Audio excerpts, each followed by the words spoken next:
नमस्कार साथियों। 10वीं कक्षा हिंदी विषय के अंतर्गत व्याकरण खंड के अंतर्गत पद परिचय जो महत्वपूर्ण भाग है, प्रतियोगी परीक्षाओं के लिए भी यह महत्वपूर्ण है। तो इसके संबंध में हम लोग आज चर्चा करेंगे। हमने पिछले में देखा शब्द, पद, पद के प्रकार, पदबंध, पदबंध के प्रकार, उदाहरण। सेम वैसे ही ये पद है। हम सबको मालूम है, जब शब्द स्वतंत्र रूप से प्रयुक्त होता है, शब्दकोश में प्रयुक्त होता है, तब वह शब्द रहता है। वही शब्द जब वाक्य में प्रयुक्त होता है, विभक्तियां लग जाती हैं, तब वह पद बन जाता है। और उन पदों का व्याकरणिक रूप से परिचय देना, अर्थात वह वाक्य में वह शब्द विशेष वाक्य में प्रयुक्त होने पर उसमें कौन कौन से व्याकरण जुड़े हुए हैं। वह संज्ञा है, सर्वनाम है, विशेषण है, क्रिया है, लिंग क्या है, वचन क्या है, कारक क्या है, ये सारे शब्दों का परिचय देने को ही कहा जाता है पद परिचय। तो इसलिए उस वाक्य में जो पद होता है उसका व्याकरणिक दृष्टि से परिचय करना ही वास्तव में पद परिचय है। तो चलते हैं परिभाषा की ओर।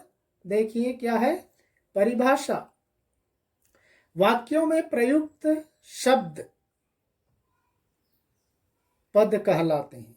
जो वाक्यों में प्रयुक्त शब्द पद कहलाते हैं। जब वही स्वतंत्र होता है तो शब्द होता है। इन पदों का व्याकरणिक परिचय देना, व्याकरणिक दृष्टि से परिचय देना, अर्थात उनकी स्थिति बताना।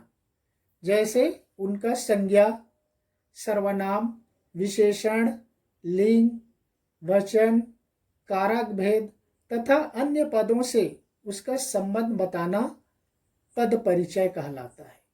तो इसलिए पद परिचय के लिए आपको पद के प्रकार आपको मालूम होने चाहिए। पदबंध के समय में भी मैंने आपको यही बताया है।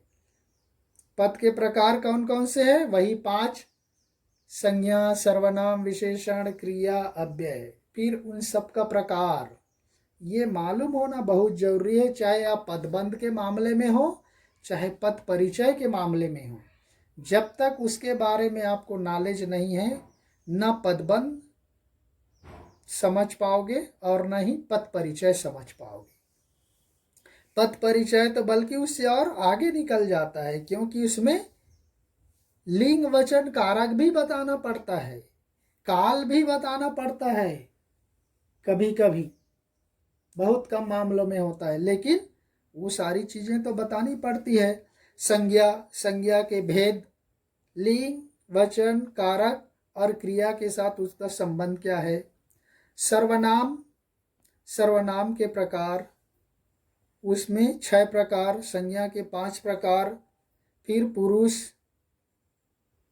उत्तम पुरुष, मध्यम पुरुष, अन्य पुरुष, पुरुषवाचक सर्वनाम के 3 भेद। इसमें भी लिंग, वचन, कारक और क्रिया के साथ संबंध।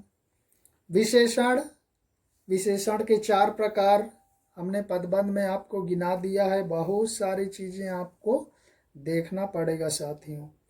इसमें भी लिंग, वचन, विशेष विशेषण,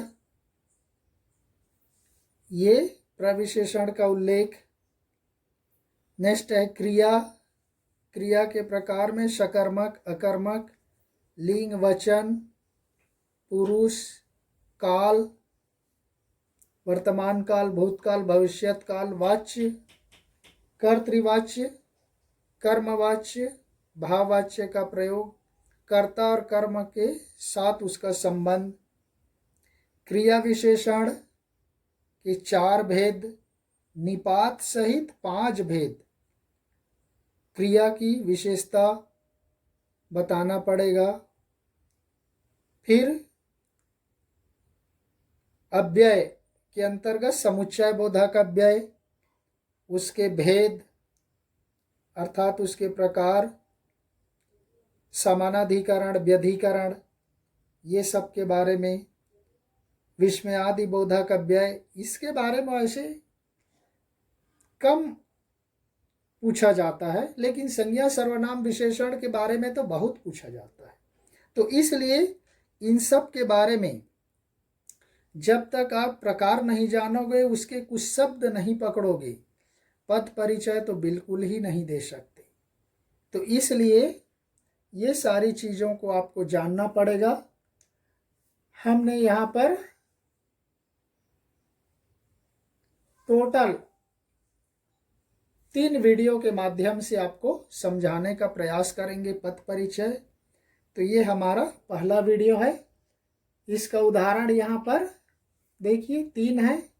हमने उसको पहले संज्ञा सर्वनाम विशेषण क्रिया क्रिया विशेषण के आधार पर ही उसके उदाहरण लिए हैं। पहला उदाहरण देखिए, सीता अपना काम स्वयं करती है। तो यहाँ पर सीता ही ले लिए। देखिए सीता अंडरलाइन, ऐसा आपको परीक्षा में पूछा जाएगा।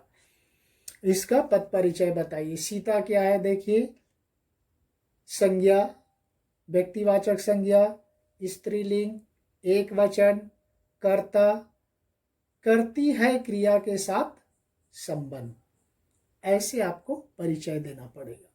दूसरा है वह नित्य घूमने जाता है।